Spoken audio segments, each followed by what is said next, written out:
Hello guys, how are you all? Hope this video finds you in good health. I am Surya Narayana and I am here to teach you the basics of C programming. I will provide you with the introduction and the rest will be done by my friends. What is C language? C is a programming language developed at the A.T. and T. Bell's laboratories of USA in the year 1972. It was designed and written by a man named Dennis Ritchie. The C programming language is a general purpose high level language. C is one of the most commonly used programming languages. Possibly why C seems so popular because it is reliable, simple, and easy to use.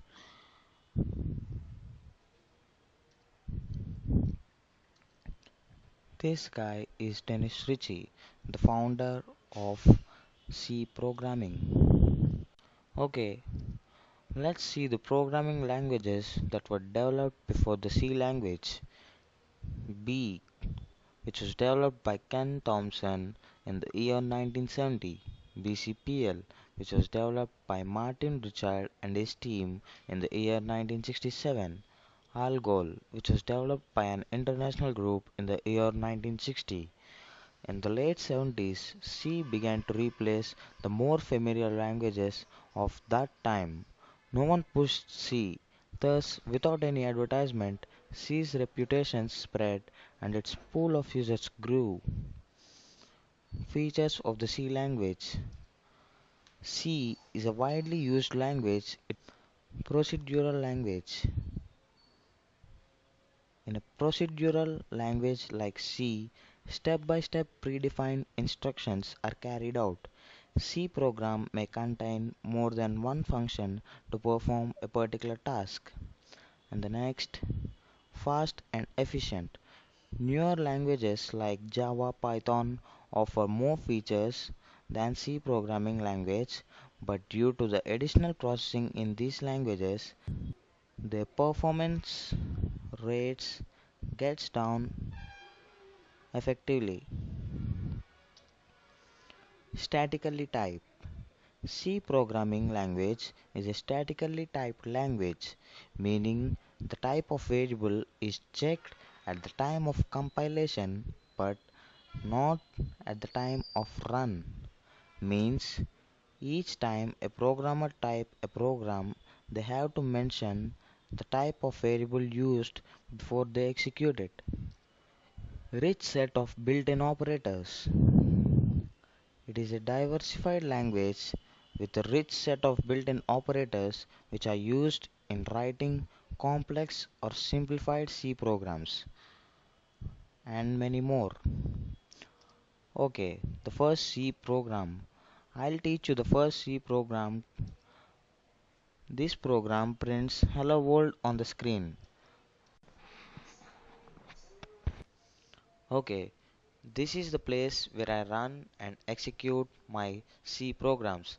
You can use many different compilers, but I prefer this. Okay, let's start our first C program. We'll learn how to execute it, how to compile it, and how to get the output. Our first program. These comments. Okay. Hash include studio.h and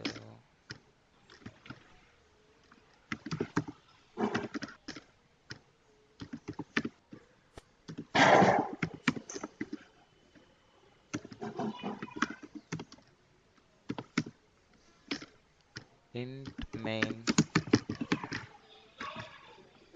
opening flower brackets printf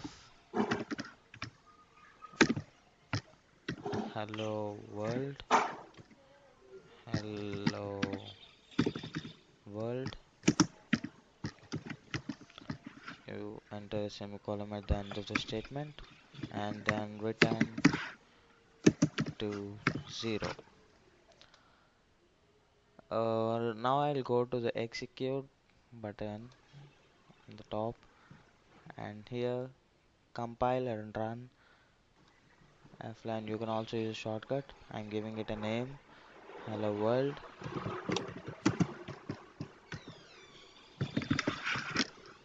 Okay, yeah, this is our first output of our first C program.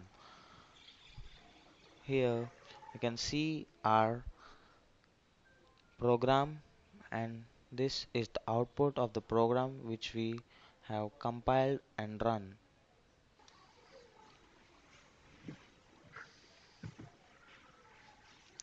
Okay,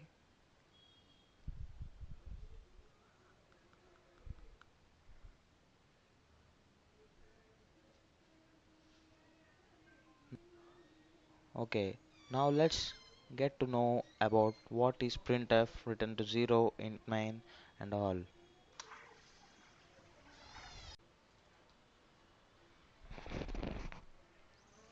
Okay, we'll see what are these.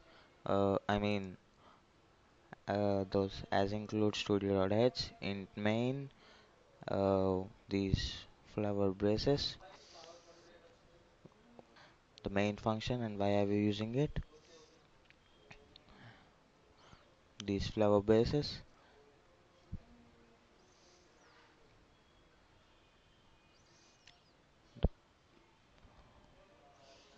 the printf function,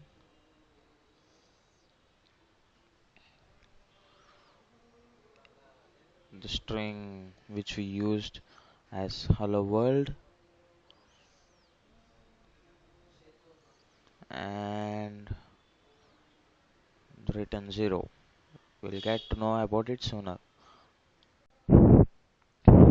Okay, this is our first C program. I have shown how to execute it, and this is our program as include studio.h in this main, open the flower bracket, printf hello world, and don't forget the semicolon at the end because it shows you a compilation error at the time of compiling, and return 0 and close your flower bracket, and our output is hello world.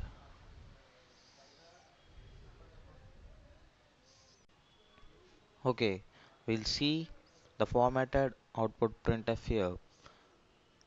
In C programming language, printf function is used to print the character, string, float, integer, octal, or hexadecimal values.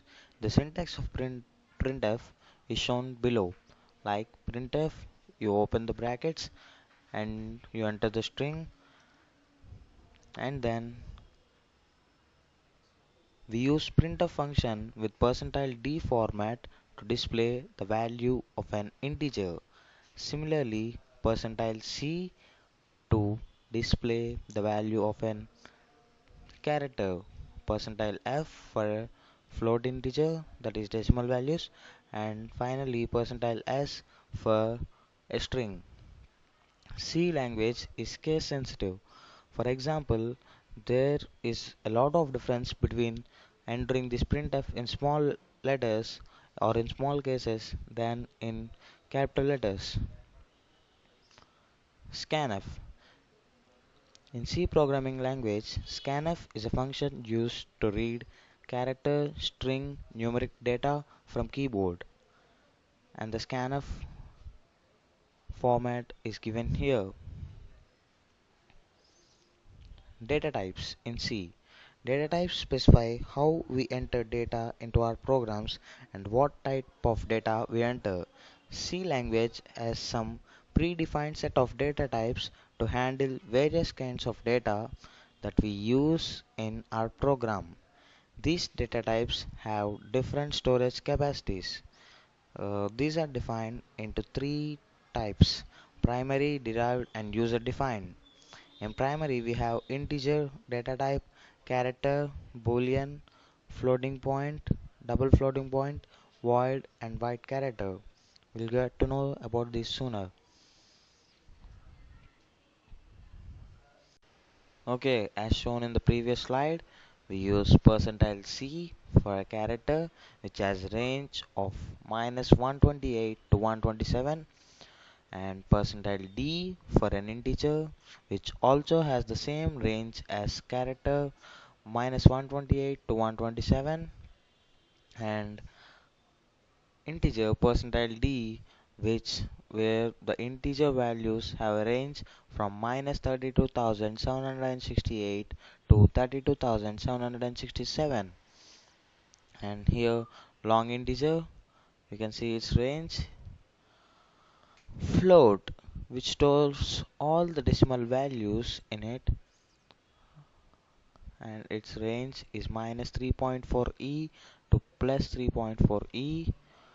And double, you can see the ranges of different types, different data types and their ranges, and the size in bytes is given here. You have no need to remember all these values unless until you are asked in an exam or something. Okay, now let's go to the main thing, keywords. Keywords are the words whose meaning has already been explained to the C compiler, or in a broad sense to the computer. The keywords cannot be used as a variable names because if we do so, we are trying to assign a new meaning to the keyword, which is not allowed. Some C compilers allow you to construct variable names that exactly resemble the keywords. There are only 32 keywords available in C, and these are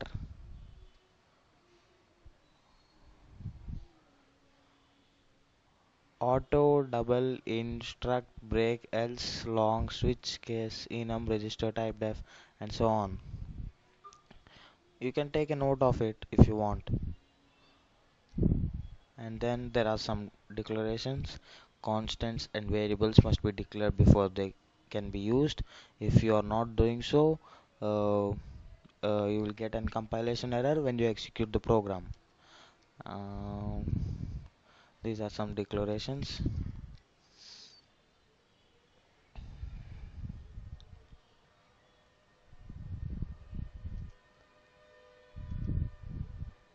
Okay, here we are in the main part of our introduction, variables. What are variables actually? A variable is a data name that is used to store any data value. Variables are used to store values that can be changed during the program execution. Variables in C have the same meaning as the variables in algebra. That is, they represent some unknown or variable value x equal to a plus b, z plus 2 equal to 3 of x, y minus 5. Naming the variables. Variables in C may be given representations containing multiple characters, but there are rules for these representations. Variable names in C. These may only consist of letters, digits, and underscores. You can take a note of it if you want.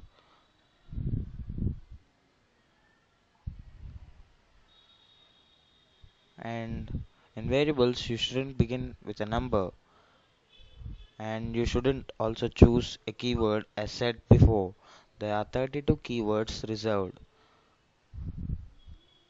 The keywords are also called reserved words, can contain letters, numbers, or underscore. No other special characters are allowed, including space, in variables. Case sensitivity. As I told you before in the printf, C is a case sensitive language. It matters whether an identifier such as a variable name is uppercase or lowercase. Example, area in all in small cases, and then a capital and the rest in small, completely in uppercase area. All are seen as different variables by the compiler. Declaring variables.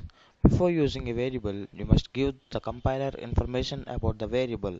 That is, you must declare it before you execute your program. Examples of variable declarations: integer length. That means you're assigning,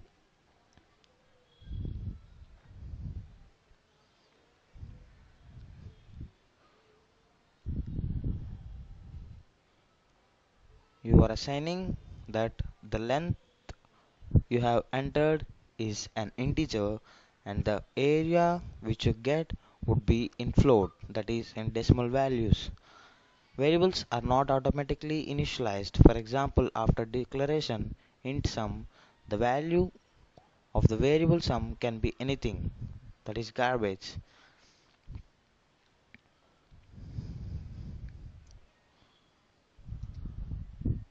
Arithmetic operators in C.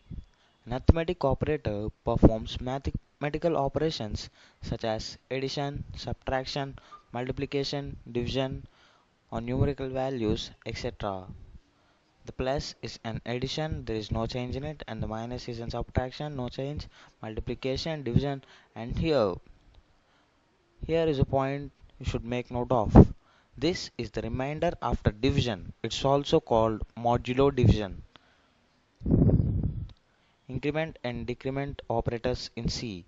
C programming has two operators, increment plus plus and decrement minus minus, to change the value of an operand, constant or variable by 1.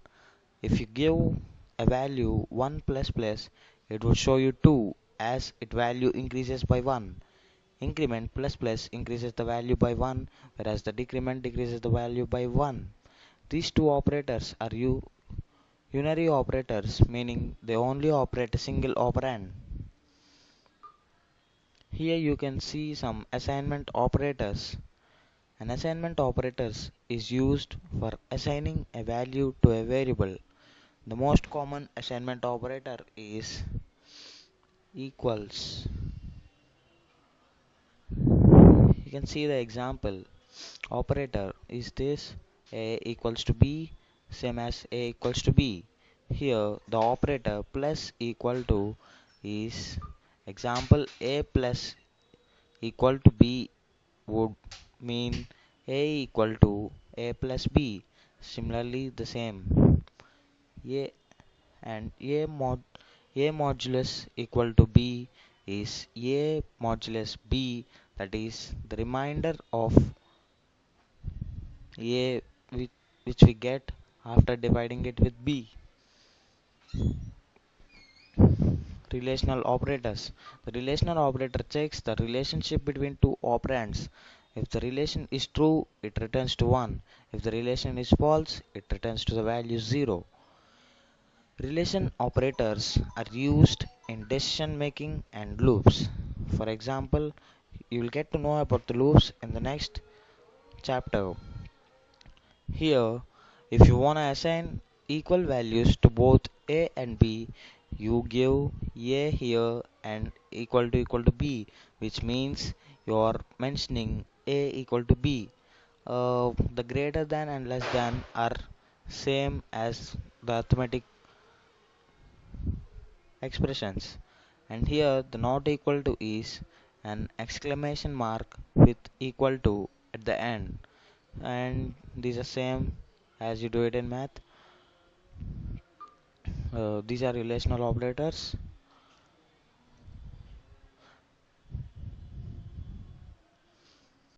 and we are about to finish our introduction. After these, bitwise operators. During computation, mathematical operations like addition, subtraction, multiplication, division, etc. are converted to bit level, which makes processing faster and saves power. Same as you use your Boolean expressions in mathematics, bitwise AND, bitwise OR is represented by this. This is bitwise exclusive OR. This is bitwise complement. This is shift to left, and this is shift to right. And there are two more operators: the comma operator and the size of operator. Comma operators are used to link related expressions together. For example, int a comma c equal to 5 comma d, where a where 5 where the value of 5 gets stored in a and d gets stored in c. The size of operator. The size of is a unary operator that returns the size of the data, constants, variables, array, structure, etc. You'll get to learn about the loops in the coming slides.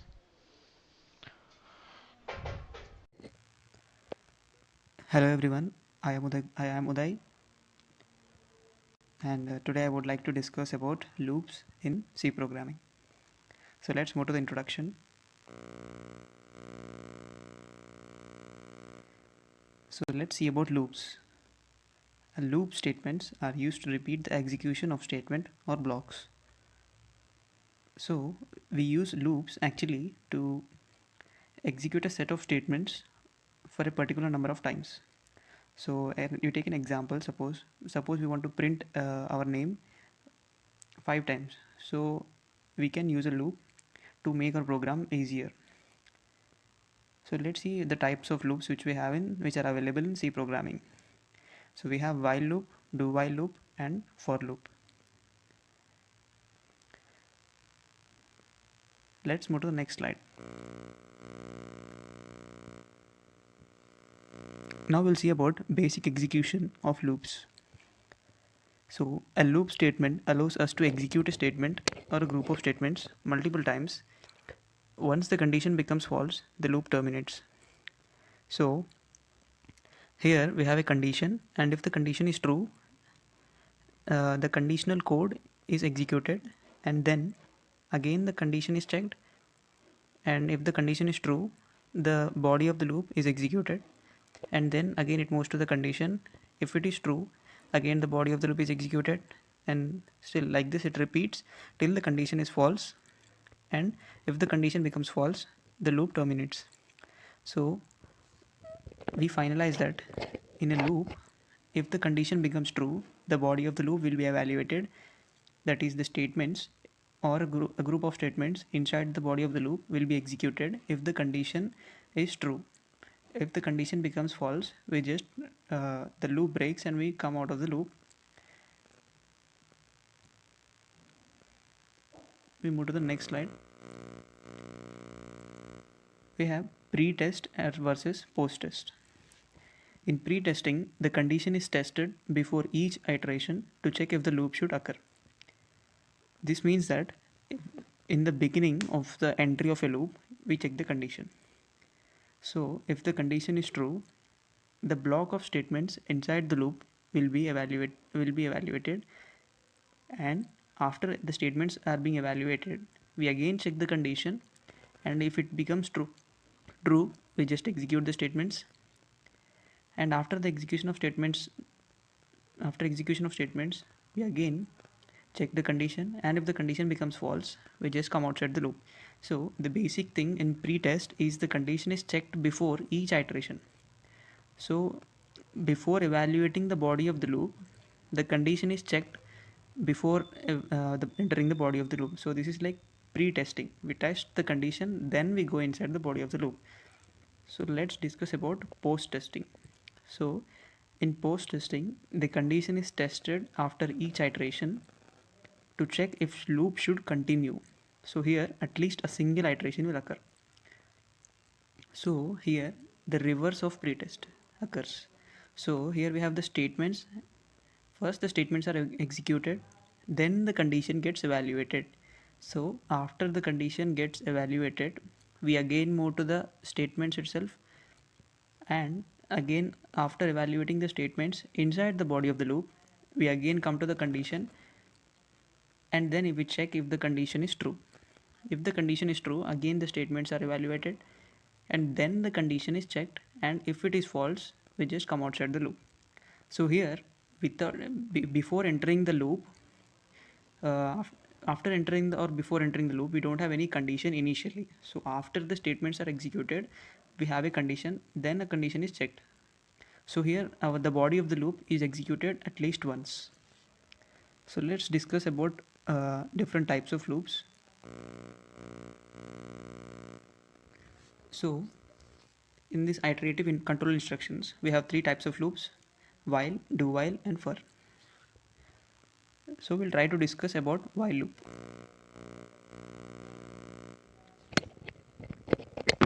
In while loop, we have the syntax, while, condition, and the statements or a block of statements inside the while loop. And the syntax is given clearly, and here the statements may be single statement or a block of statements inside the loop. And the condition is evaluated the first. We have while condition, so the condition is evaluated first. Then we check the condition is true or not. If the condition is true, then the statement part is executed. After executing of the statements, then again the condition is checked because it is a loop. And then after checking the condition, again the same thing repeats. We just evaluate the statements present in the body of the loop. Then again we check the condition. So this process will repeat till the condition becomes false. And in a case if the condition becomes false, we just come outside the while loop.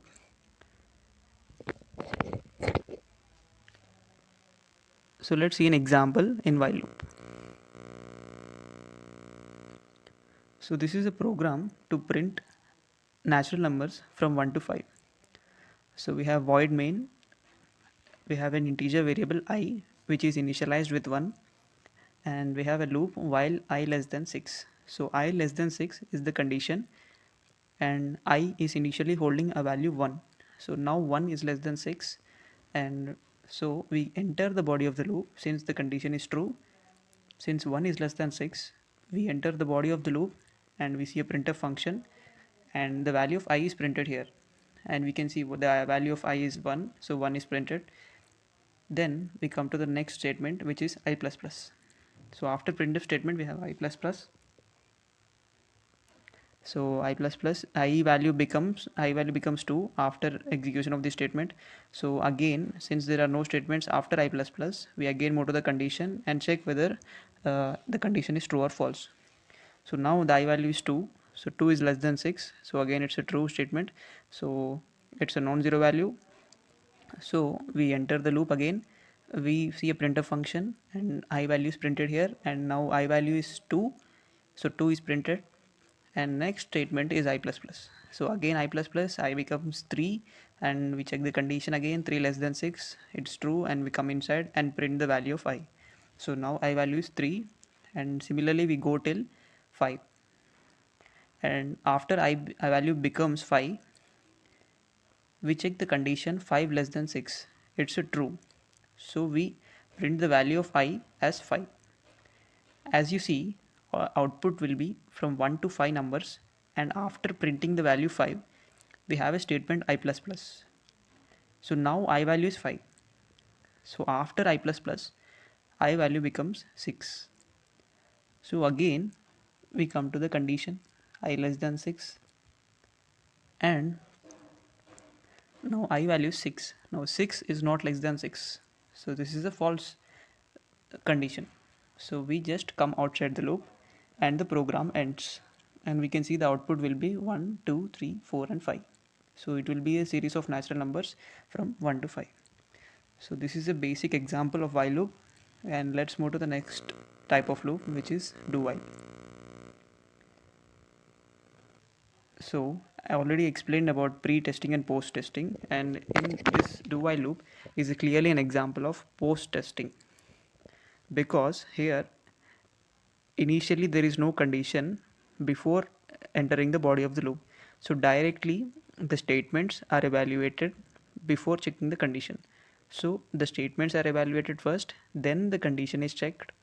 So after the condition is evaluated, again we come to the statements, and if the statements after the statements are executed, the condition is evaluated. So similarly this process goes on, repeats till the condition becomes false. So let's see a brief description about this do while loop. So a do while loop is similar to a while loop, except the fact that it is guaranteed to execute at least one time.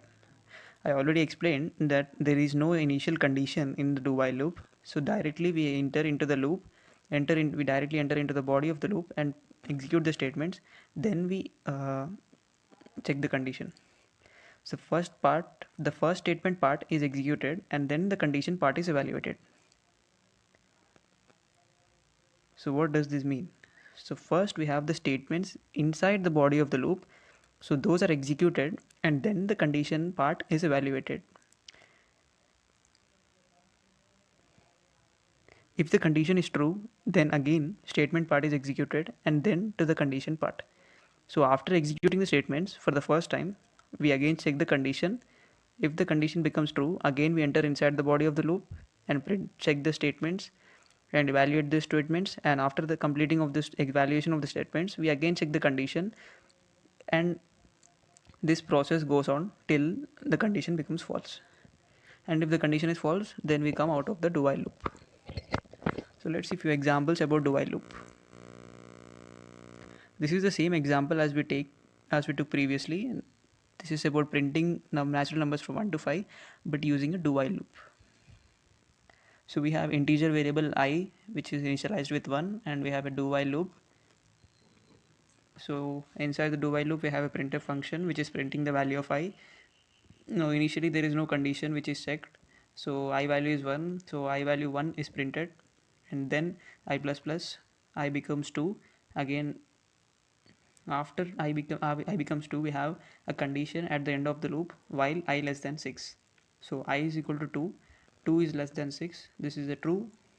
So again we enter inside the body of the loop and print the value of I which is 2. So 2 is printed on the screen. Next we have I plus plus. So I becomes 3 now and 3 is less than 6. The condition is evaluated and it is true, and we enter the body of the loop again. So now the value I which is 4 is printed. So after this I becomes 5. So again 5 is less than 6. This is the true value. Again we enter the body of the loop and print the value of I as 5. So after printing this value of I as 5, we have a next statement I plus plus. So now I becomes 6. So when we check the condition now, while I less than 6, now I is 6, so 6 less than 6 is a false condition. So we just come outside the loop and the program ends.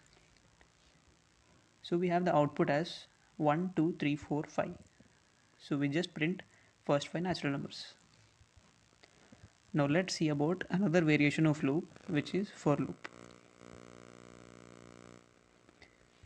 Let's see the syntax. So in for loop we have initialization, condition and increment or decrement operators. And inside the body of the loop we have statements. The statements may be a block of statements or a single statement. So first we have to go for the initialization. That is, the value of the variable is initialized, and then second, the condition. That is, if the condition is true, then the statement parts are executed and then the iteration portion. If the condition is false, then out of the for loop. So here, after the statements are executed inside the body of the loop, again the control moves to the increment or decrement. So after the statements gets evaluated, the control moves to increment or decrement. So after changing the value of the particular variable, that is after increment or decrement, we again check the condition. If it is true, again we enter the body of the loop and the control will print the control moves to the statements inside the loop and the statements are executed, and then again the control moves to increment or decrement. So again that is evaluated. After that again the condition is checked, and again if it is true, and the statements inside the body of the loop are executed, and this process goes on till the condition becomes false. So after each iteration the control again goes back to the condition. Okay, so next move to the example in for loop. So this is the same example as we did previously itself. So again it's about printing natural numbers from 1 to 5, but we are doing this by a for loop. So we have an integer variable I and we are not initializing I value here. So we have a for loop. Now I is equal to 1. This is the initialization, and I less than equal to 5. This is the condition, and I plus plus. This is the increment operator. So as we discussed previously about for loop, now we didn't initialize I int I, and we initialize the value of I in the loop itself. So the value of I variable is now 1. So I holds 1. So since 1 is less than equal to 5, the condition is evaluated first. After the initialization, the condition is evaluated, and since the condition is true, we enter the loop and we print the value of I, which is printf percentage d comma I, and percentage d is used to print integers. So the value of I, which is 1, is printed, and then the control moves to the increment or decrement. So the now the value of I is 1, so after increment it becomes 2. So again the condition part is evaluated, which is 2 less than equal to 5. Again it's a true value. Again we come inside the body of the loop and we print the value of I, which is 2. And again we move to the increment 3, I value becomes 3, and 3 less than equal to 5 is a true value. So again we come inside the body of the loop and print the value of I as 3. So this process goes on till I becomes 5. So after printing the value of I as 5, so 3 is printed, 4 is printed, and after printing 5, we check the condition 5 less than equal to 5, it is true. So we print the value of I as 5. So this is the last step. After completing this, the value of the control again moves to the I plus plus.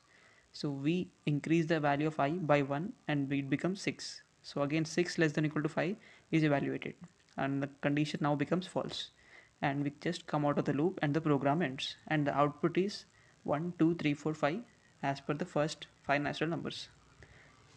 I think it's clear. We move to the next slide. Now we see about syntax comparison in these 3 loops. Now remember a fact that in do while loop the condition is checked after the statements are evaluated. So this is a clear example of post testing, and while loop and for loop are clear examples of pre-testing. So first let's discuss about while loop. So in while loop we have initially y variable which is initialized with 1, and then we have a while loop and 2 statements are written inside the while loop, and we have get ch. So first we have I is equal to 1. So the condition part I less than equal to 5 in the while loop is evaluated first. So 1 less than equal to 5, it's a true value. So we come inside the body of the while loop and we print the statement, print the name Saurabh. After that we increment the value of I by 1. So I becomes 2. Now we check the condition whether 2 is less than equal to 5. If it is a true value, yes, it's a true. We come inside the loop and we print the statement once more, and then we increase the value of I to 3. So again the condition is evaluated. So after evaluating the condition, again the Saurabh is printed, and after that I value becomes 4 and then 5. So 5 times like this Saurabh gets printed, and after the value of I becomes 5, we check the condition and print the last time Saurabh. So in all we print the name 5 times. So after the value of I becomes 5, there is an increment operator after printf statement. So we have I plus plus, now I becomes 6. So now if we check the condition 6 less than equal to 5, it becomes false. So we just come outside the loop. So now the condition I less than equal to 5 is evaluated 6 times. So from I is equal to 1, 2, 3, 4, 5 and 6. So 6 times the condition is evaluated, but it became true only 5 times. So the body of the loop is executed here 5 times and the condition is evaluated 6 times. So next we move to do while loop. Now the same thing here, we have integer I variable which is initialized with 1, and we have a do while loop, and we have 2 statements which are written inside the do while loop, and we have a get ch. So first let's move to the execution of the program. We have the variable I which is initialized with 1, and we have the do while loop. So first in the do while loop there is no pre-testing, so there is no condition initially to be evaluated. So directly we come inside the body of the loop and we print Saurabh. So after printing, the value of I becomes 2 because I plus plus is written. So I becomes 2, and again now the condition I less than equal to 5, which is evaluated. So 2 is less than equal to 5, so it's a true value. Again we come to the body of the loop and print the value, print Saurabh. So it's printed twice. So after that I becomes 3, then 4, then 5. So till 5 the Saurabh is printed. So after I becomes 5, we check the condition 5 less than equal to 5, it is correct. So after checking the condition, now if we print Saurabh, then I becomes 6. Now 6 less than equal to 5, it's a false. So we just come outside the loop. So here the condition I less than equal to 5 in a do while loop is checked how many times.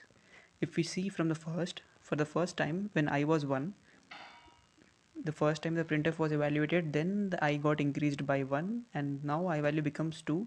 Then the first time the condition I less than equal to 5 is tested for the value of I, which is 2, right? So the values of I which got evaluated are, which got tested are 2, 3, 4, 5 and 6. So the condition is evaluated here 5 times only. So in the while loop the condition was evaluated 6 times. So this is the major difference which we see in these two loops. So now next move to the next variation, which is for loop. So here again we have similar but here not initializing here in the for loop, we are initializing the value of I in the loop itself. So we have integer variable I and we have for loop, and first we have the initialization as I is equal to 1 and the condition is I less than equal to 5 as we discussed previously, and the increment or decrement as increment. So first we have I value is 1, and now we check the condition 1 less than equal to 5, it is a true. So again we print the value, print Saurabh. So after printing, again the control moves to the increment or decrement. So again we increase the value of I by 1, and now the condition is evaluated. Now the value of I is 2, 2 is less than equal to 5, it's again a true condition. So again we enter inside the body of the loop and print Saurabh. So this is second time.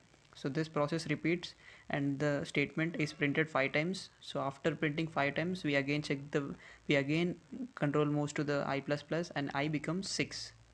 So 6 less than equal to 5, again if it is evaluated and it becomes false, so we just come outside the loop. So here the condition I less than equal to 5 is evaluated 6 times. So after seeing the all three variations, we come to a point that while loop and for loop are clearly an examples of pre-testing, and do while loop is an example of post-testing, and while loop and for loop are actually entry control loops, and do while loop comes under exit control loops. So this is the major difference between these three loops. And also a while loop and for loop, we have the condition initially before execution of the statements inside the loop, which first check the condition, then the statements are evaluated in while loop and for loop. But in a do while loop, first the statements are evaluated, then the condition is checked after evaluation of the statements. This is the major difference which we see in these three loops. Now we move to the next slide. So this is a simple program to print the sum of digits of a number. So I would like to explain this program with the while loop. So we see now we see this first statement which is written int n comma r comma sum is initialized with 0. So we take three variables n, r and sum. Now so I am initializing the value of sum with 0. Now we have a first a printf function and we write enter any number. So a display is, we can see a display enter any number on the screen, and a user enters a input as per the scanf statement. We have scanf %d comma and n. So the number which the user enters will be stored into n. So after storing the number into n, we have a while loop, and the condition is n not equals to 0, and we have r is equal to n %10, and we have sum is equal to sum plus r, and then we have the statement n is equal to n by 10, and then we close the body of the loop, and then after the while loop we write a printf statement which prints the value of sum.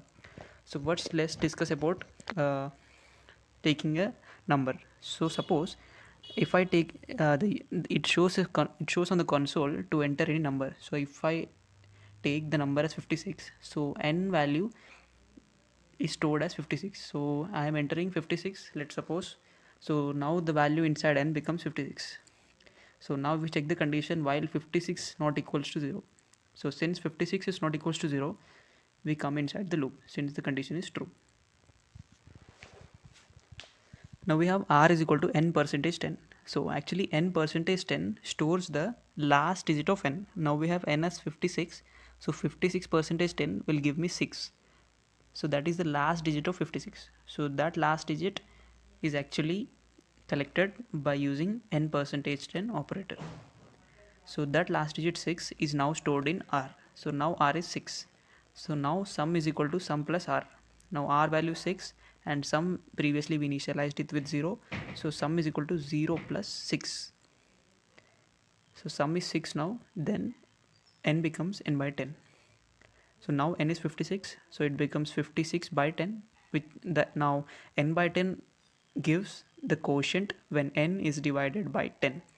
So now 56 by 10 will give me 5 as a quotient, so that will be stored into n. So now n is 5. So after the statement, again we check the condition since it is a loop. So now n value is 5, so again we check the condition prior initially, which is 5 not equals to 0. Again this is a true, so we again come inside the loop. Now the value of n is 5, so r is n percentage 10. Now the value of n is 5, so 5 percentage 10 will be 5, so that is stored into r. And now sum is equal to sum plus r. Now what was sum initially? Before execution of this, sum was 5. So now sum will be sum plus r. So sum will be equal to 5 plus the r value now. Now the r value is, oh sorry, previously the sum was 6, right? So now it will be 6 plus now the r value. The r value is now 5, so it will be 6 plus 5, so sum will be 11. So the next statement is again n is equal to n by 10, which is 6. Now n is 5, right? So 5 by 10 will be 0. So now n becomes 0. So again if we check the condition 0 not equals to 0, it will be false. So again we just come outside the loop. So after coming outside the loop, we see a printf function and we print the value of sum. Now as we already evaluated, the value of sum is 11. So 11 is printed on the screen. So this is an example to print the sum of digits of a number using while loop. I think the concepts of the loop are clear, and thanks for watching my video. Good morning friends, this is Lakavat Rajender. Today we are going to discuss about operators. An operator is a symbol that tells the computer to perform certain mathematical or logical manipulations. Operators are used in programs to manipulate data and variables. They usually form a part of the mathematical or logical expressions. See, operators can be classified into a number of categories. They are 1. Arithmetic operators, 2. Relational operators, 3. Logical operators, 4. Assignment operators, 5. Increment and decrement operators, 6. Conditional operators, 7. Bitewise operators, 8. Special operators. In this we are going to discuss about arithmetic, relational and logical operators. An expression is a sequence of operands and operators that reduces to a single value. For example, 10 plus 15 equal to 25 is an expression whose value is 25. The value can be any type other than void. First one, arithmetic operators. C provides all the basic arithmetic operators. They are listed in the table. The operators for addition, subtraction, multiplication and division all work the same way as they do in other languages. These can operate on any built-in data type allowed in C. The unary minus operator in effect multiplies its single operand by -1. Therefore, a number preceded by a minus sign changes its sign. Now we are seeing this table. Integer division truncates any fractional part. The modulo division operations produces the remainder of an integer division. Example of use of arithmetic operators are a minus b, a plus b, a multiply b, I mean a into b, a by b, a modulo b minus a into b. This is not a percentage symbol. This is modulo symbol. Percentage symbol in maths, but it's in C. It is a modulo symbol. Okay. Here a and b are variables are known as an operands. The modulo division operand cannot be used on floating point data. Note that C does not have an operator for exponential. Older versions of C does not support unary plus, but ANSYS C supports it. Okay, integer arithmetic. When both the operands in a single arithmetic expression, such as a plus b, are integers, the expression is called an integer expression, and the operation is called integer arithmetic. Integer arithmetic always yields an integer value. The largest integer value depends on the machine, as pointed out earlier. In the above examples, if a and b are integers, then for a equal to 14, b equal to 4. Now we are assuming a equal to 14 and the b equal to 4 values, and applying those values in the given a minus b, that is 10, while applying a equal to 14 and b equal to 4. A plus b equal to 18, a into b equal to 56, a divided by b equal to 3. In divided in C, in divided we did not consider the values of decimal. We have to consider only constants, not decimals, and that is a modulo b equal to d. In this we consider remainder of division. Okay, during integer division, if both the operands are of the same sign, the resultant is truncated towards 0. Okay, if one of them is negative, the direction of truncation is implementation dependent, that is 6 by 7 equal to 0, minus 6 by minus 7 equal to also 0, but minus 6 by 7 may be 0 or minus 1, that depends on the machine. Similarly, during modulo division, the sign of the resultant is always the sign of the first operand. Okay, for example, first one, minus 14 modulo 3 equal to minus 2. Minus 14 modulo minus 3, that is minus 2. 14 modulo minus 3 equal to 2. Here, here at the sign having second minus 3, that is the second operand, but we know, we have already discussed that in the result is always sign of the first operand, but in the here second, that's why that is 2, and we didn't consider that decimal part. We have to consider only constants. Okay, we are seeing an example that is conversion of given number of days into months and days. Okay, this is an example. This is the variable months and days are declared as integer. Therefore, the statement months equal to days by 30. In 1 month there are 30 days. In a division we are declaring months equal to days by 30. Truncate the decimal part and assign the integer part to months. Similarly, the statement equal to days by modulo 30. Assign the remainder part of the division to days. Thus, the given number of days is converted into an equivalent number of months and days. The result is printed as shown in the output. Like this is total. This is output printing. Now we are discussing about real arithmetic. Sorry, okay, and real arithmetic. And arithmetic operations involving only real operands is called real arithmetic. A real, okay, a real operand may assume values either in decimal or exponential notation. Since floating point values are rounded to the number of significant digits permissible, the final value is an approximation of the correct result. If x, y, and z are floats, then we will have x equal to 6.0 divided by 7.0, that's equal to 0.857143. Y equal to 1.0 divided by 3.0 equal to 0.3333337.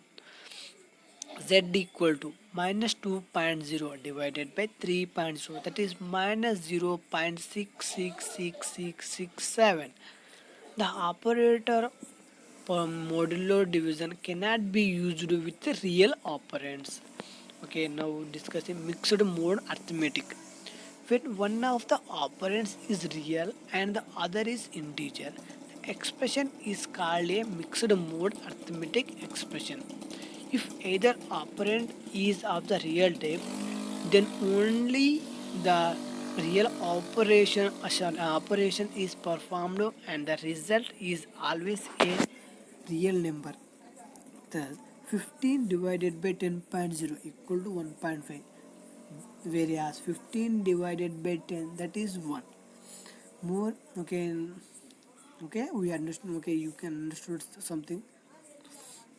Now we are discussing relational operators. We often compare two quantities and depending on their relation take certain decision. For example, we may compare the age of two persons or the price of two items and so on like this. These comparisons can be done with the help of relational operators. We have already used the symbol less than. This is the symbol of less than. Okay, a less than b or 1 less than 20 containing a relational operator is termed as a relational expression. The value of a relational expression is either 1 or 0. It is one of the specified relation is true and 0 if the relation is false.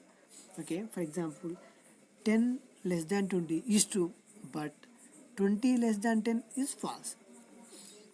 C supports six relational operators in all these six, okay, in all. Okay, sorry, C supports six relational operators in all. These operators and their meaning are shown in table. The first one less than, second one less than or equal to, um, third one greater than, fourth one is greater than or equal to, fifth one is equal to, sixth one is not equal to.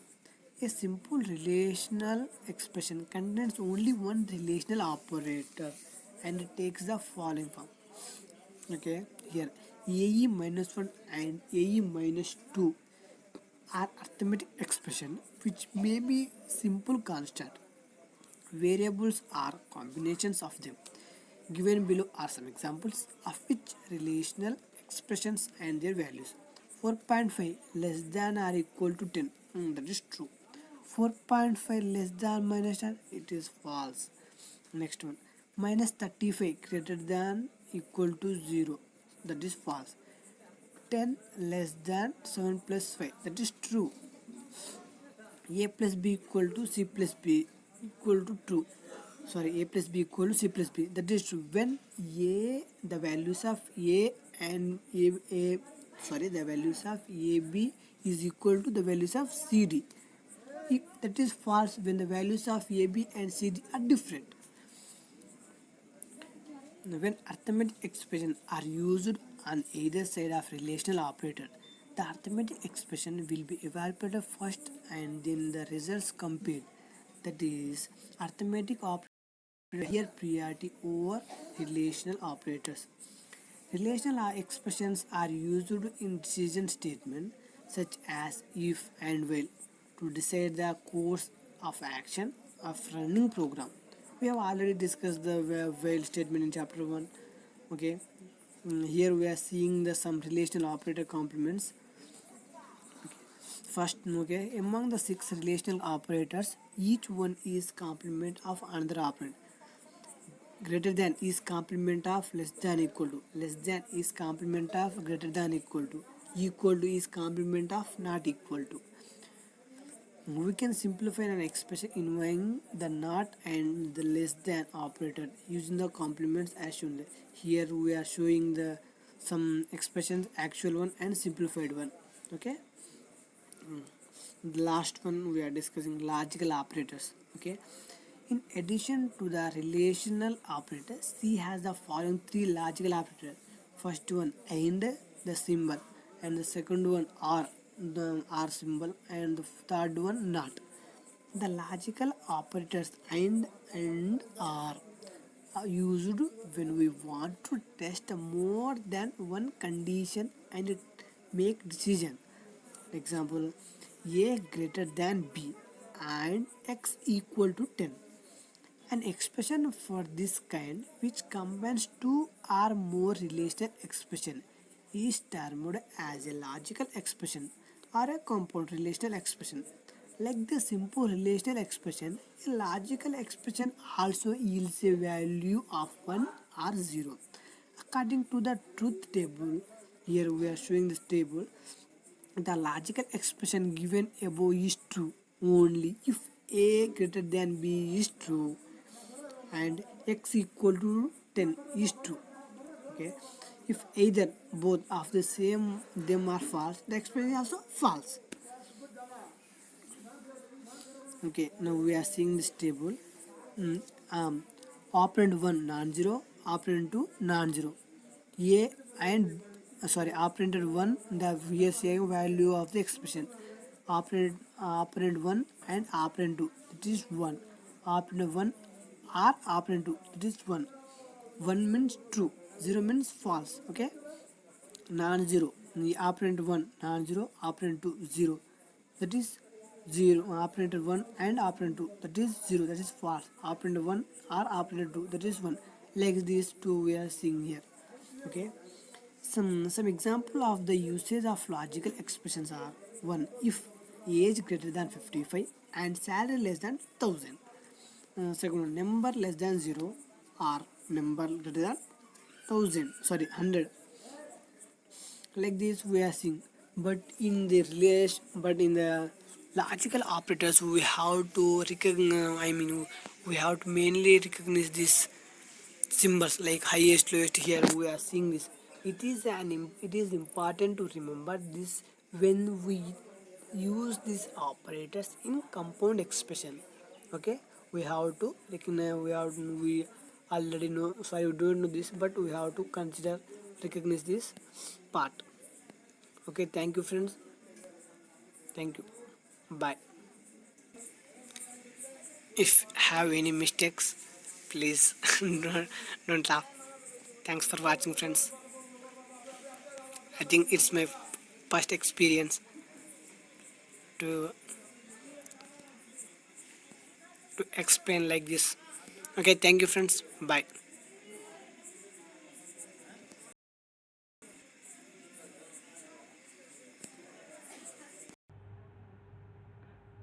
Hi friends, I am Tarun Teja and now we are going to discuss about arrays in C programming. First, let us look at the definition of an array. An array in C programming is a collection of data of same type stored at contiguous memory locations.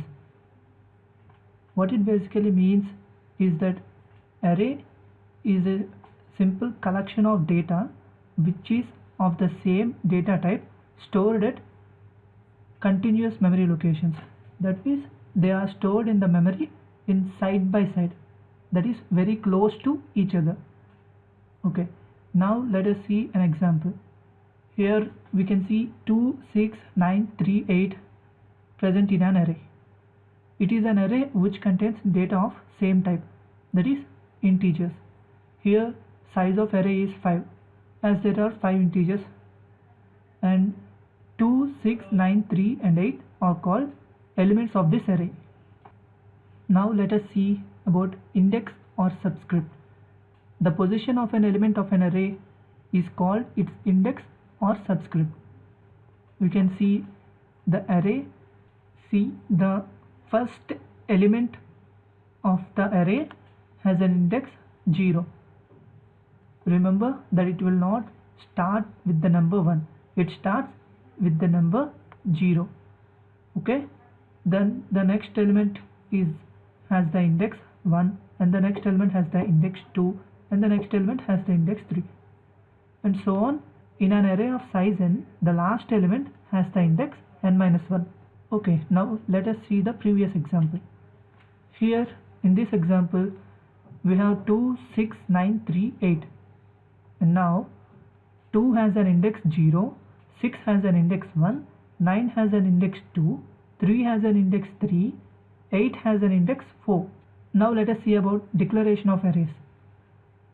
Similar to variables, arrays are declared in the program before they are used, but each array name must be accompanied by a size specification.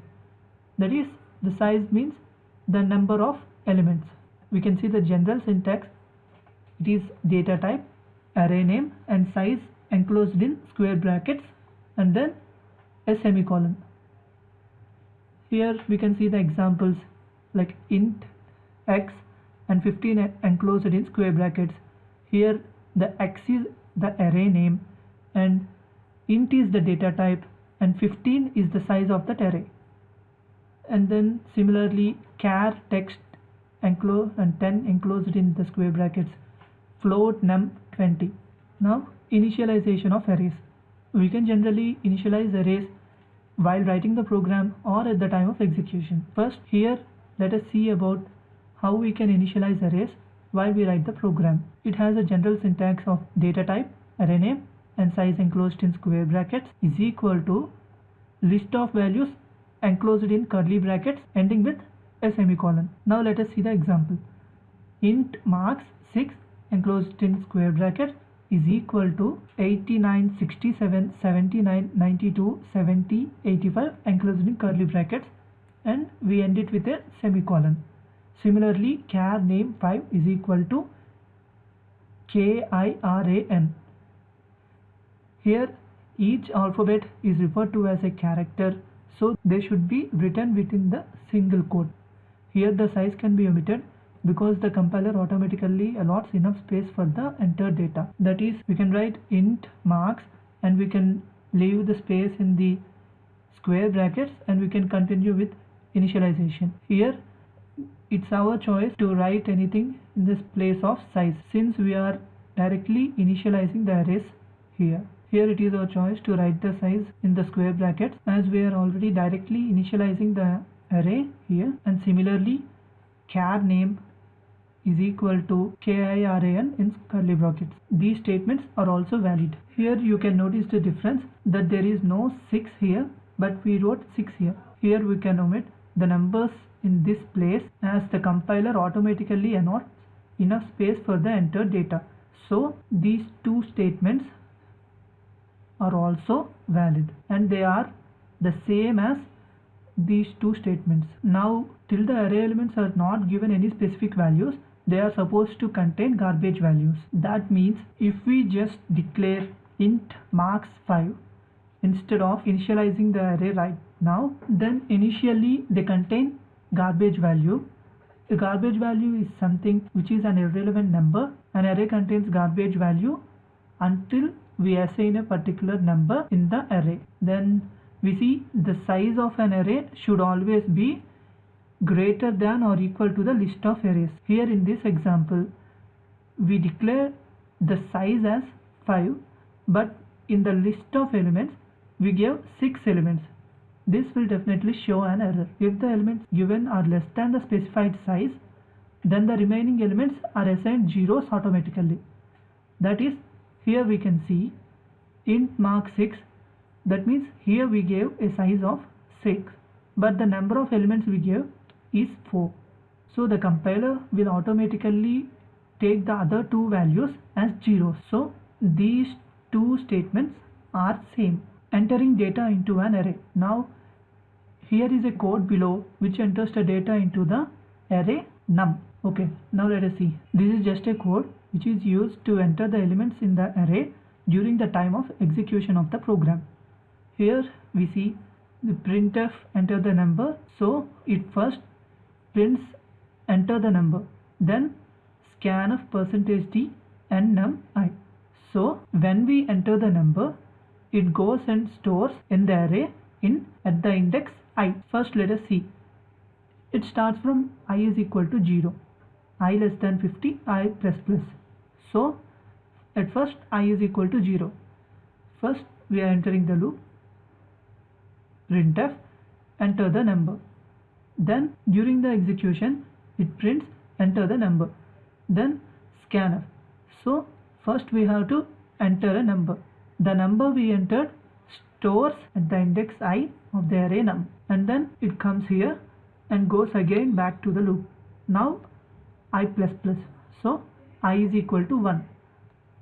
Then again enter the number, we will enter the number and it stores at I is equal to 1. Then the number we enter will store at the index 1 in the array num, and then the loop again continues until it goes from I is equal to 2, 3, 4 and so on to 50.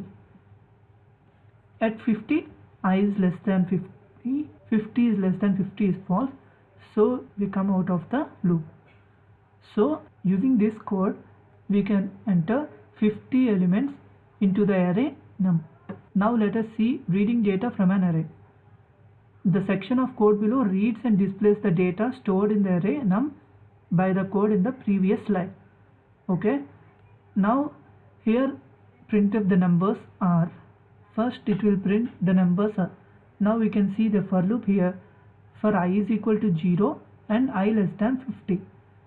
It enters the loop and it goes to here and it is num I.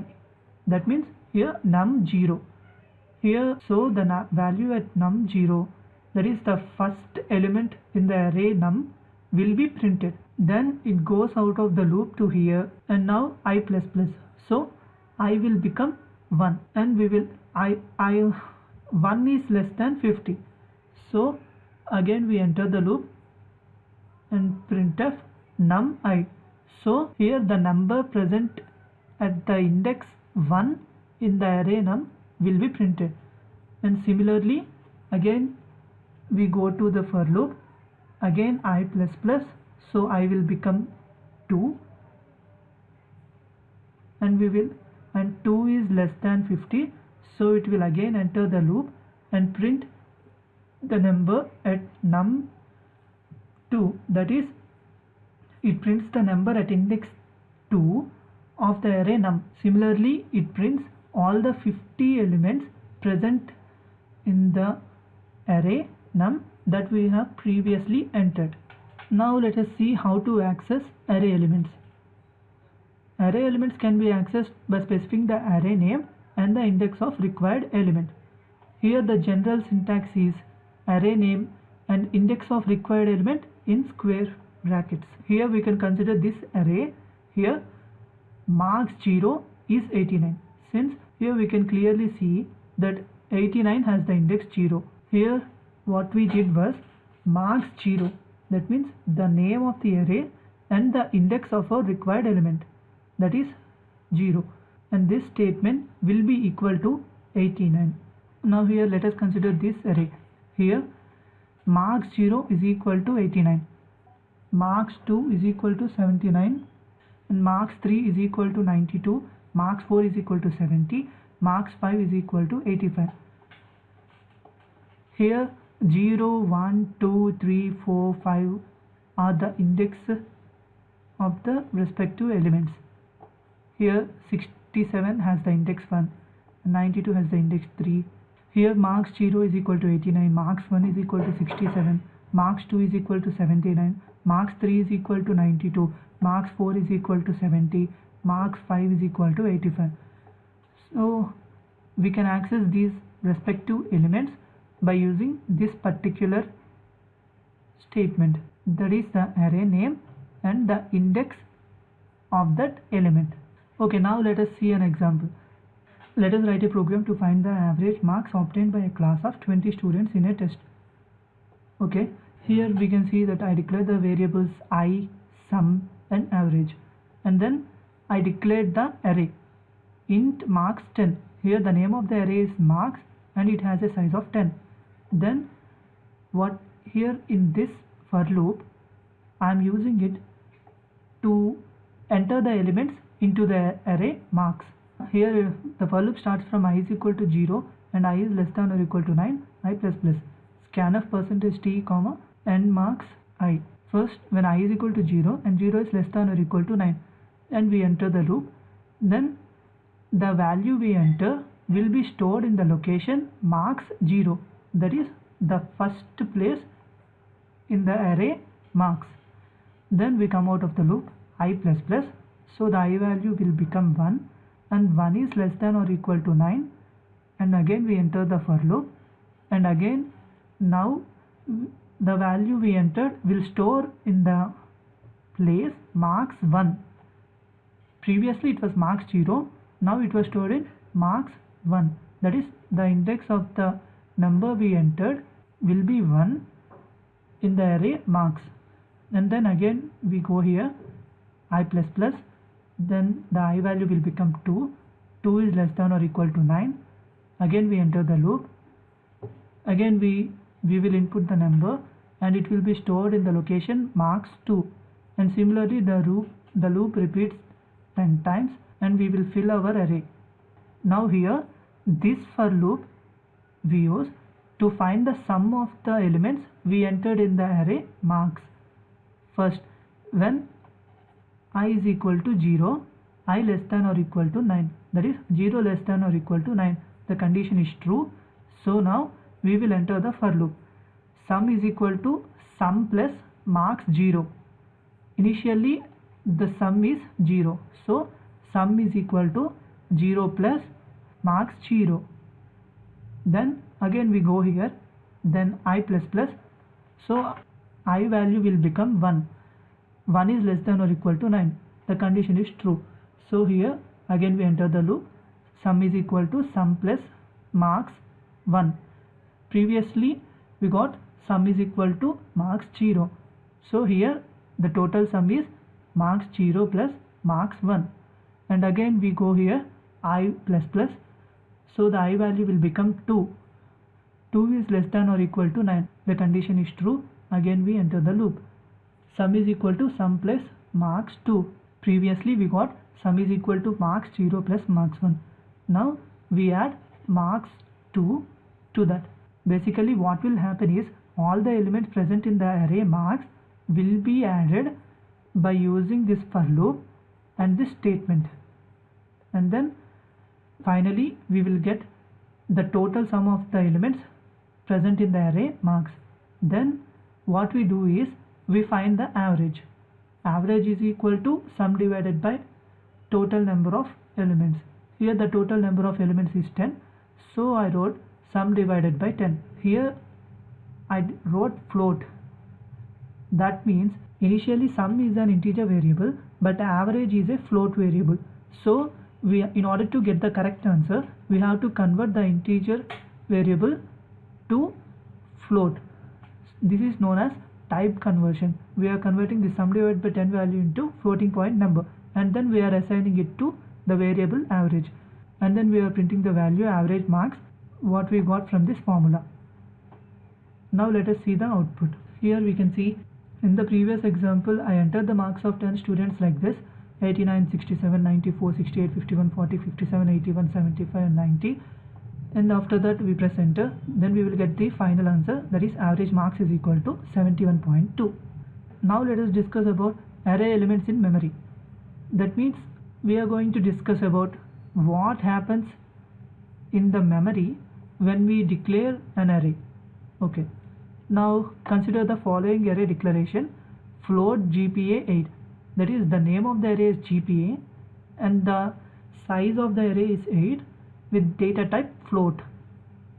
Okay, now what happens in the memory when we make this declaration? 32 bytes get immediately reserved in memory, 4 bytes each for the 8 floating point numbers. Here we declared the size as 8, so we gave instruction to the computer that we will be storing 8 floating point numbers in the array. So what the compiler basically does is it reserves the space required to store 8 floating point numbers in the memory. That is, we know that one floating point number has a size of 4. So for 8 floating point numbers we require 32 bytes of memory. So 32 bytes will be reserved exclusively for this array. That is the array GPA. Okay, now here the array is not initialized, hence all the 8 values present in it would be garbage values. As I said earlier, if the array is declared but it is not initialized, then all the elements initially present in that array will all be garbage values. And it happens because the storage class of this array is assumed to be auto. If we do not declare any storage class in front of this declaration, then it is automatically seen as auto. If the storage class is declared to be static, that is, instead of auto we declare static, then all the array elements would have a default initial value as 0 instead of garbage values as in case of auto. In either of the above cases, all array elements would only be present in contiguous memory locations, that is, they are present in the memory side by side. As we have seen in the previous page, this is the array GPA, that is, the name of the array is GPA, and let us consider these values are entered in this array, and let us suppose that the first element of this array has an address 3508. It occupies 4 bytes in the memory, so the immediate next element would have the address of 3512.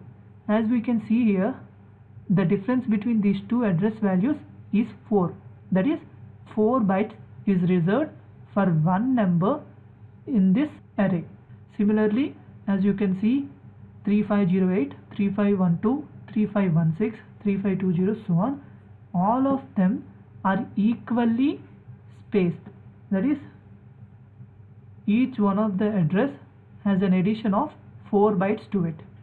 Since the size of a floating point number is 4 bytes, now passing an array element to a function.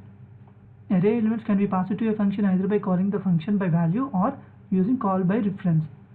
In call by value, we pass values of array elements to the function, that is, the values of array elements are directly copied into the function.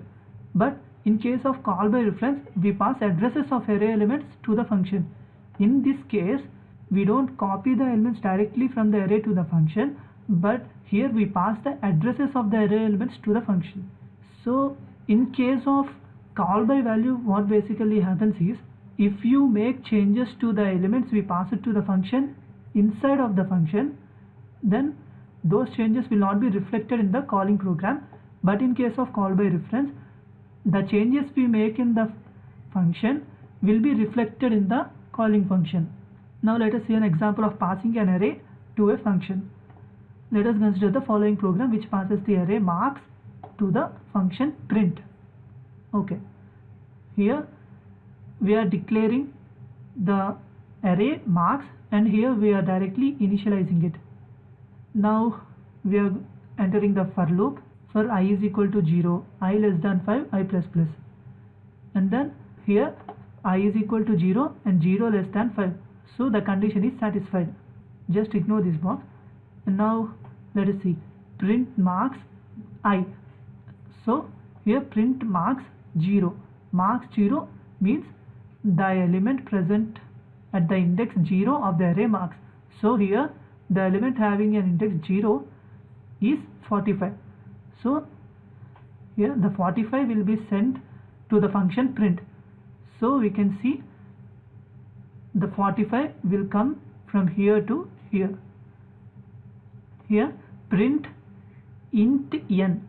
Here the n will be 45 now. Now we enter the loop printf %t(n). Here the n value is 45. So what we will get is the 45 will be printed. Then again we go back to the calling program. Here now we go back here I plus plus. So now here I value will become 1. 1 is less than 5.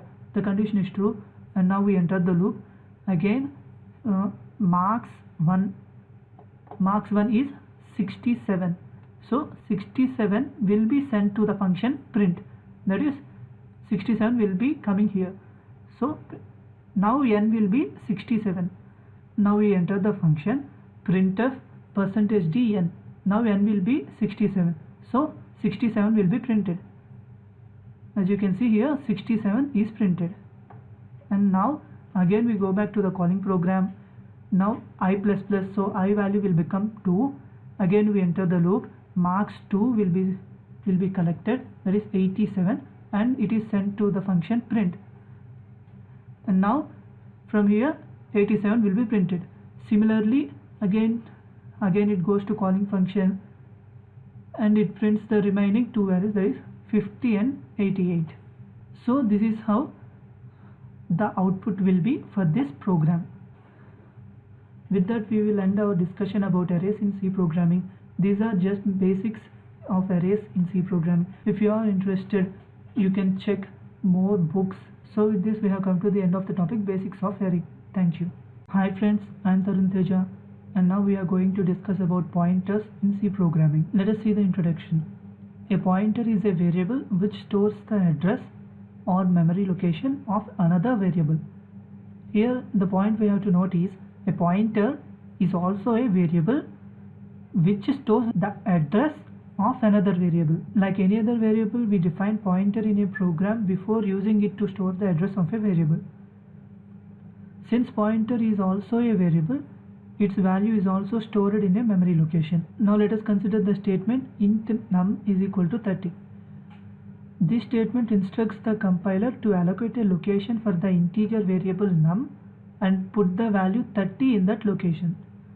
If the address location chosen is 3508, that is, here the variable num has the address 3508, then we may represent num's location in the memory by the following memory map. Here, see this, num is the variable or location name and 30 is the value at that location. Here we given the value 30 to this variable, and 3508 is the address or location number of this variable. Now let's assign the address of number to a pointer variable ptr, that is, ptr is equal to nnum. This statement means that we are assigning the address of the variable num to the pointer variable ptr. Here ptr is set to point to the variable num. Consider the address of pointer in the memory be 566, and now let us see this table. Here for the variable num, the value stored in that variable is 30 and it has an address of 3508, and here the pointer variable ptr has the value 3508. Since it points to the variable num, so it has the value of this variable's address. Here num has the address of 3508, so the value of ptr will become 3508, and since ptr is also a variable, it also has an address and its address is 566. Accessing the address of a variable. The address of a variable can be determined using the AND operator. The operator AND immediately preceding a variable returns the address of the variable. For example, ptr is equal to nnum. Here the address of the variable num, that is the 3508, is assigned to ptr. That is, the value of ptr is equal to 3508, which is same as the address of the variable num. Accessing the value of a variable. The value of a variable can be determined using star operator. That is, we put star and then we write the name of the pointer. Here let us consider that ptr is equal to nnum. Here ptr holds the value 3508. Hence the value of star ptr is equal to the value of num, that is equal to 30. That is, star ptr. Ptr is the pointer to the variable num, and star will access the value stored at that address. Here the address is 3508 and the value stored at 3508 30. Therefore star ptr will get the value 30. Both AND and star are unary operators which are mainly used in pointers. Pointer declaration. The general syntax is data type star pointer variable. We have to note that the star pointer variable here and the star pointer name here are not the same. Here we write star pointer variable while we declare the variable name. This is the only difference between a pointer variable and a normal variable. Here in this example we can see that star pointer and I. Here PTR, that is, here in this example we can see star PTR and I. Here PTR is a pointer variable and I is a normal variable. We can say PTR as a pointer variable because we wrote a star just before the name of the pointer variable, but we didn't write any star before I. Hence I is a normal variable but PTR is a pointer variable. Then similarly float x, y, star k. Here x and y are normal variables and star k is a pointer variable. Pointer of a particular data type points to the variable with same data type. This is an important point. In the above example, pointer variable k can point to either to variable x or y, but it cannot point to variable I, because here we can see star k is a float pointer variable, so it can only point to float variables, that is either to x or y, but it cannot be point to I because I is an integer variable, so we cannot use k to point to the variable I. Similarly, we cannot use PTR to point to the variables x and y. Pointer initialization. A pointer variable can be initialized by assigning it to the address of another variable of same data type. That is, here we declare int x comma y and then we declare the pointer int star PTR. Now we can assign the address of the variable x to the pointer PTR by using this statement, that is PTR is equal to end x. Here what will happen is the address of the variable x will be stored in the pointer variable PTR, and this is known as the initialization of the pointer variable PTR. Now let us see an example. Let us see the program below on how to declare, initialize and access the value of a pointer. Here int I is equal to 200. I is a general variable which has a data type int. Then int star PTR. Here we are declaring the pointer PTR. Then here PTR is equal to end I. That is, we are initializing the pointer variable PTR. What we are initializing is we are giving the pointer variable the address of the variable I. Now let us see. Now we are printing the value of star PTR, the address of I, the address of PTR and the value of PTR. Here we can see we use star PTR. That is, we are accessing the value of I through pointer P. As we know that the operator star will access the value from the address stored in the pointer. Here the pointer stores the address of I. Hence the star PTR will get the value stored in the variable I. I has a value of 200. So here the output will be 200. See, we got the value of star PTR is equal to 200. Now the address of I, we use end I. As we know, end operator is used to get the address of a variable. Hence we get the address of variable I is 6356732. Now we get the address of pointer variable PTR. We use end PTR. From end PTR we get the address of PTR is equal to 6356728. As you can clearly see, the address of I and the address of pointer variable PTR are not the same. Okay, now let us get the value of PTR. We can directly get that by printing PTR. So the value of PTR is equal to 6356732. That is the same of the address of I, because we labeled PTR is equal to end I. That is, PTR stores the value of address of the variable I. The address of the variable I is 6356732, and hence the value stored in PTR will also be 6356732. Pointer expressions.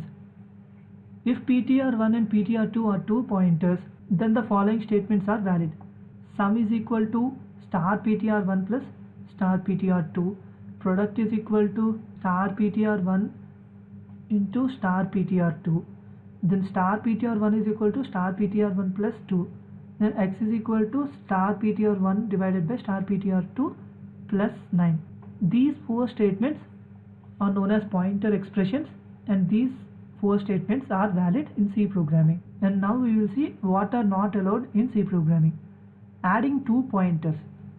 Here pointer 1 is equal to pointer 1 plus pointer 2. Here we are adding the pointers directly, which is not allowed in C programming.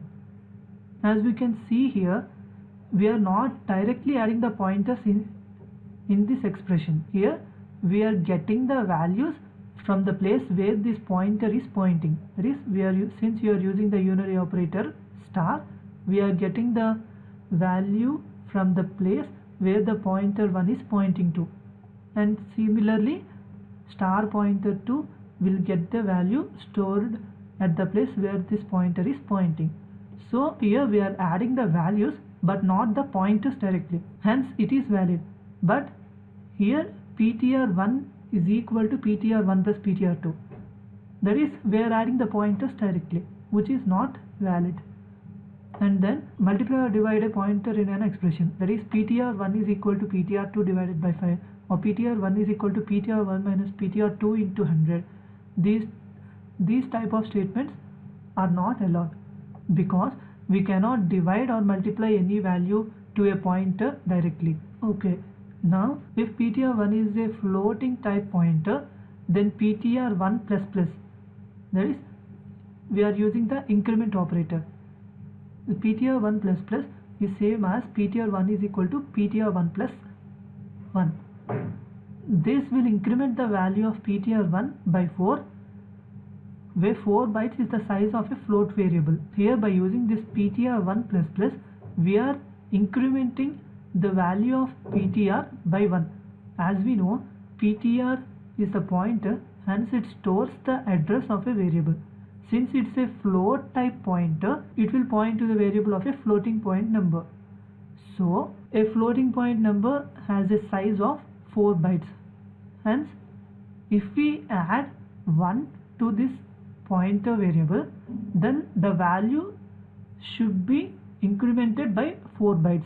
Hence, the value of ptr1 will be increased by 4. Similarly, if ptr2 is a character pointer, then ptr2 plus plus will increment the value of ptr2 by 1, where 1 byte is the size of a char variable.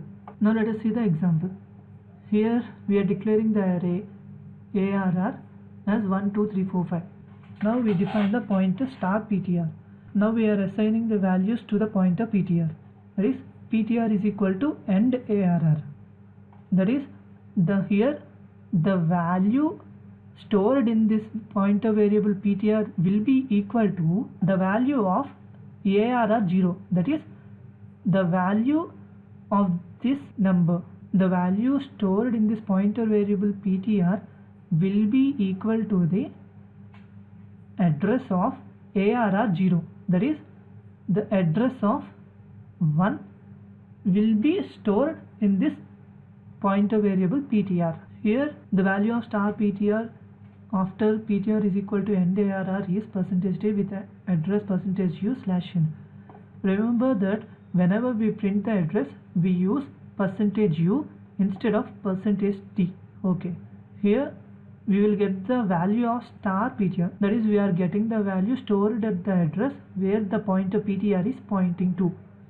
As I said earlier, here the value stored in this ptr will be the address of 1, that is, ptr points to the first element of this array. Hence, star ptr will return in 1, and the address of 1 is end of star ptr. That is, we are getting the address where this value 1 is stored, that is 6356712.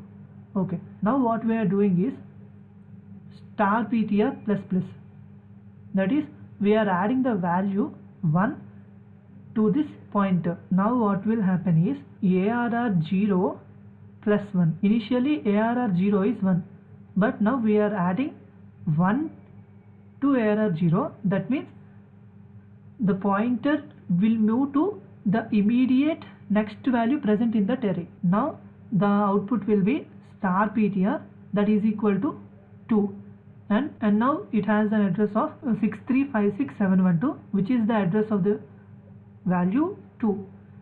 As you can see here, previously the address is 6356712 and now the address is 6356716.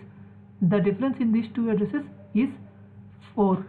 That means every integer number has a size of 4, and this proves that 1 will occupy 4 bytes in the memory. And then next we come to here, star ptr plus plus. Now the way the pointer moves to 3, so ptr will be equal to end arr3, that is the address of 3. Okay, now value of ptr now after star ptr plus plus is nd with address. Now the output star ptr will be equal to 3 and it has an address of 6356720. Again we can see that the difference between these two addresses is 4. Similarly, we can get the next two outputs as 4 and 5 with the respective addresses. Now let us see how we pass pointers to a function. Pointers are often passed to a function using call by reference. That is, the address of the data items are sent to the function. That is, the address or location of the data items are sent to the function instead of the values directly copying the values to the function. Now we can see, in general, arguments are passed to a function by value, where the data items are copied to the function, and here the changes occurred in the function are not reflected in the calling program. That is, as we already know that when we use call by value, the data items are directly copied to the function. So what happens is, whatever the changes made in the function to that data items are not reflected in the calling program, but by using pointers, the address of the data items are sent to the function. That is, we are sending the address of the data items instead of directly sending the values. Hence the changes occurred in the data items inside the function can be reflected in the calling program. That is, when we send the address of data items to the function, the changes occurred in the data items inside the function will also be reflected in the calling program. Okay, now let us consider a simple example of swapping two numbers. Here in the main function we declared int a is equal to 10 and b is equal to 20.